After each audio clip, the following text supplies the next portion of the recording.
Act 2024 मुंह पर tape लगाने जैसा क्यों है? पीका की तलवार किसको घायल करेगी?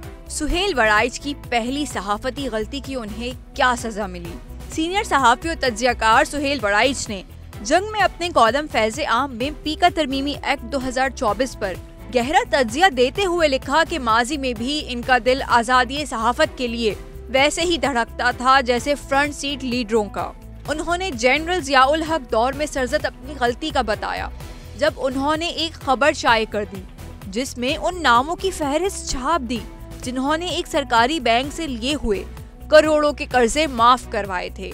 सदर के बरादर निस्बती का नाम इस फहरिस्त में शामिल था, जो एजाजुल हक के मामू होने के साथ साथ सदर के पसंदीदा रिश्तेदार भी थे। सुहेल वड़ाइच ने बताया कि वो इस जमाने में गवर्नमेंट कॉलेज रावी रोड में अंग्रेजी पढ़ाते थे और एक हंगामी हुक्म के तहत उन्हें तौसा शरीफ ट्रांसफर कर दिया गया था, जहां लाहौर से जाने के लिए 3 बसें बदलना पड़ती थी। सुहेल वड़ाइच ने लिखा कि जनरल ज़ियाउल हक के इस दुनिया और इक़्तिदार से रुखसत के बाद ही ये ट्रांसफर के अहकामात मनसूख करवाए गए। वैसे तो हर दौर में ही कुछ न कुछ ऐसा रहा है जिससे सहाफत की आज़ादी का सफर रुक जाए। सीनियर सहाफी के मुताबिक पाबंदियां तो पहले ही बहुत थीं। पैमरा है, हुकूमती पहरे और सबसे बढ़कर इंटेलिजेंस इदारे हैं। इन सब के बावजूद कोई रियायत नहीं मिलती।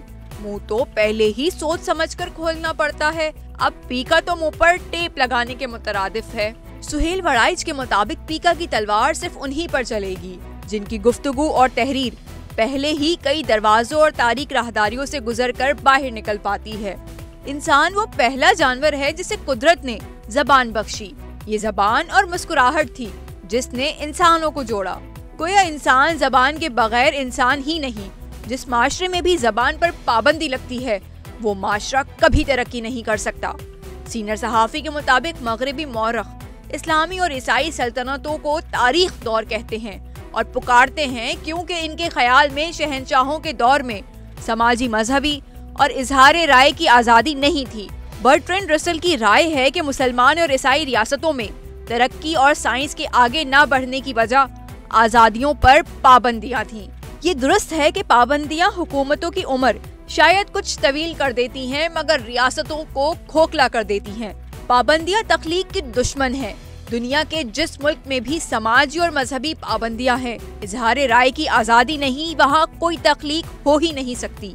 इस मुल्क में मार्शल लॉ आए, सेंसर की पाबंदियां लगी, हुकूमतों ने क्या क्या जबर रवाना रखे, सहाफियों को कोड़े पड़े, कैदो बंद की सऊबतें बर्दाश्त करनी पड़ी, फिर भी आज़ादी इजहार का ये कारवां किसी न किसी तरह चलता रहा। कोई ना कोई बहादुर ये दिया रोशन ही रखता रहा। पीका का अजाब आ गया है तो ये भी गुजर ही जाएगा, मगर तारीख इस कानून को लाने वालों को और इसकी हिमायत करने वालों को कभी माफ नहीं करेगी। कलम की ताकत को रोकने वाले जमाने की चाल में खुद ही रौंदे जाएंगे। आखिर में सीनियर सहाफी सुहेल वड़ाइच लिखते हैं कि दुनिया में अच्छी हुकूमत करने का गुर जबर नहीं, आज़ादी है। मिकावली का दौर गया, अब ताकत और अय्यारी नहीं, प्यार और अक्लमंदी से काम चलता है। कलमकारों, एंकरों, कैमरामैनों और रंग बिखेरने वालों को सख्त हालात में पतली गलियों से निकलना आता है।